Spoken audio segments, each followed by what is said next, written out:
At Marks & Spencer, we are using a campaign called Forever Fish, and this is to inspire customers to use other species of fish that have been MSC certified.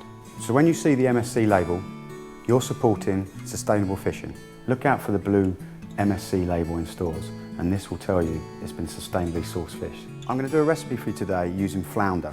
Now, flounder's not used very much, but this dish is beautiful. It's a Mediterranean dish with olives, olive oil, parmesan cheese, chopped tomatoes, red onion. Really simple, really quick. So the first thing we're going to do is we're going to chop half an onion, red onion, and a clove of garlic. This is quite a small onion, so I'm going to use the whole red onion. And try and go as fine as you can across the red onion, and then a couple of times through the middle, and then just run your knife down. And then with the garlic, we just peel the garlic, and you can chop this, but I quite like having those lovely fine slices through my sauces. And then I'm just going to run my knife down each half, but trying to get as fine slices as possible. So then we're just going to preheat the pan on a medium setting, a small amount of oil, and then just add your garlic and onions into the pan. And we're going to cook this, but we don't want to colour it. We just want to sweat them down, bring out all those flavours of the garlic and the sweetness of the onions, but we don't want any colour. And just let them go translucent, really soft. And because I'm using tin tomatoes, I'm going to add a splash of white wine first.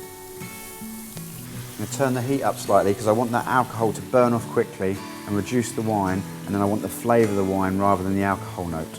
So we're just going to reduce that down slightly, and then I'm going to add the whole tin of tomatoes and mix the wine and the onions with the tomatoes. And I'm probably going to let this simmer for about 3 or 4 minutes. If I was using fresh tomatoes, I'd let it simmer for a little bit longer. You just want the tomatoes to start to break down and start to form a sauce. Get some lemon juice in there. So that's simmering.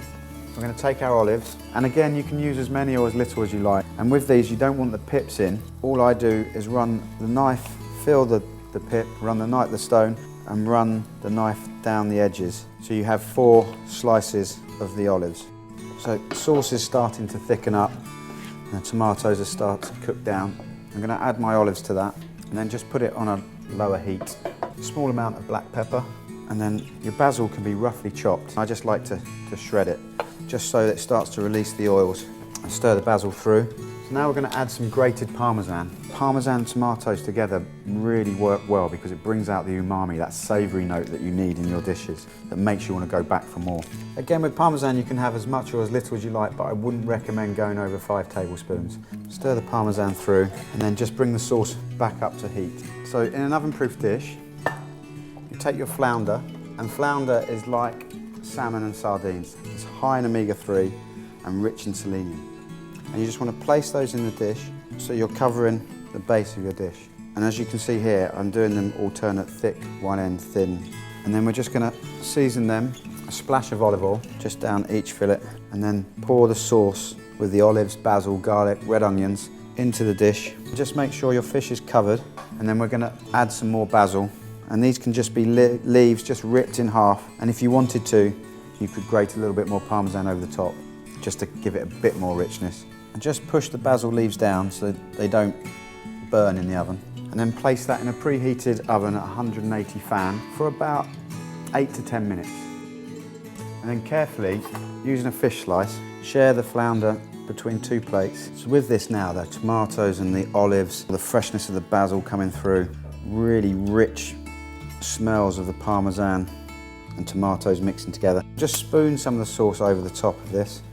And then just to finish it, I'm going to put a nice big piece of basil on each one. I'm just going to grate a small amount of parmesan over the top as well. And because I love olive oil, I'm just going to put a small amount just to split the sauce. And then you can serve this with a lovely crunchy bread. And there you have the Mediterranean flounder with Kalamata olives, tomatoes, red onion, garlic and basil. And the wine recommendation for this dish is a lovely Chenin Blanc from South Africa called Workhorse.